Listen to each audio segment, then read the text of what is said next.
Hey everybody, happy Thursday. It's my weigh-in day and for Weight Watchers, and I have very good news. After having a successful week, I had a successful time on the scale. I was down actually 3.4 pounds, which is kind of crazy. I sort of attribute some of it to that carb tracking I told you I was doing yesterday. I think that did keep me pretty mindful about how many carbohydrates I was ingesting. And when I don't have an excess of carbs, my body definitely does not hold on to them nearly as easily as when I get a little crazy with like ice cream and candy and bread and pasta and all the good stuff. Anyway, so that means because I was down 3.4 pounds, I was at my goal weight. I was free again, therefore I'm free for the rest of the month. I made sure to get another Weight Watcher eTools voucher, so when my current one expires, oh my gosh, the dogs are going crazy. All because the rice cooker is like squeaking. Anyway, sorry about that. Anyway, so I'm free for the rest of the month. I have a new eTools voucher for when that expires, and I am very happy. This is now the second month where I've had majority of the month free, hoping to continue that into February. I also have only 2 pounds left to make it into my new powerlifting weight class, which is 158, I believe. So that does mean I am 160 pounds and 160.4 for those of you who are curious. And that is with a doctor's note because I'm 5'6", and the highest weight for my height is 155. But I have a lot of muscle mass on me, so my doctor said 160 was fine.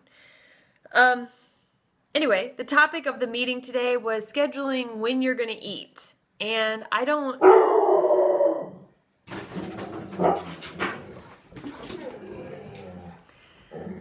Dog alarm. I don't even know. Jack?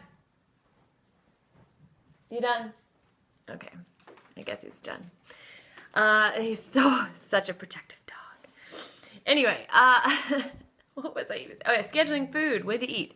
I don't really have a problem remembering to eat. I don't have a job that usually gets me so busy that I'm having issues with snacks or lunch or dinner or anything. And I don't have a busy evening in the sense that like I'm running around when I'm done with work forgetting to eat then as well. But I did find it useful to write down, we wrote down when we ate yesterday, when we ate our meals. And I did kind of find it interesting to see when I ate breakfast, when I ate lunch, et cetera, because I could see on paper that there was a huge gap between lunch and dinner yesterday. I believe I went from lunch at around 12 to an apple at 5, and then dinner at 8. And that's a long time to be going without any food in my system. So for the future, which I want to actually do this tomorrow, since next week I'm not sure when I'd be able to do this homework of writing. It's to write a new schedule of how to better schedule your meals, and then to actually try it one day and see if it maybe bleeds into the rest of the week, sort of like the whole weighing and measuring of food did for me last week. So I just rescheduled it. I just moved things around a little bit. So yesterday I had breakfast at 9 a.m.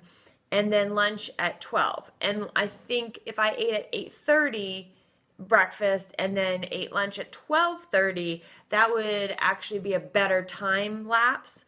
And then if I had my snack instead of at 5 after I walk the dogs, to have a snack at 4 or 4:30, then I could actually eat something a little more substantial to get my body ready for CrossFit and not feel so hungry when I start CrossFit, and then eat after CrossFit if I need to, around 8 o'clock. And then go to bed at 10. So that is my game plan for tomorrow. See if I can pull it off. And obviously my game plan is to have to maintain my weight or lose a little bit more and get to that powerlifting goal as soon as possible, since I have 2.5 months until the meet, and I'd like to not crash diet like I mentioned before. Also, I just want to say something. When I record these videos, I use my iPhone, and I've noticed sometimes when I upload, it's kind of like warpy. I don't know why it does that, quite honestly. I don't know if it's like the autofocus. I can't even tell if it's doing it now. So I apologize if it makes anybody seasick. I don't know. Should I write a letter to iPhone? Apple? Dear Apple, fix it. I don't even know what to say. So just wanted to say sorry about that. And also I want to say welcome to new subscribers. I am actually amazed that anybody even cares to watch these videos. More or less just talking to myself to recap and help keep myself on track. And quite honestly, if anybody has any inclination to doing this, I would recommend you do it. Videotape yourself every week to keep it does keep me on track a little bit better with Weight Watchers. Obviously, I've had a couple gains since I've started this, but I've lost it too, so I don't know. I think it's cool. I think you're cool. I think it's awesome. And I hope you have a great week. Hope to see less of you next week, unless you've already hit your goal, in which case, keep on trucking. What? See you guys.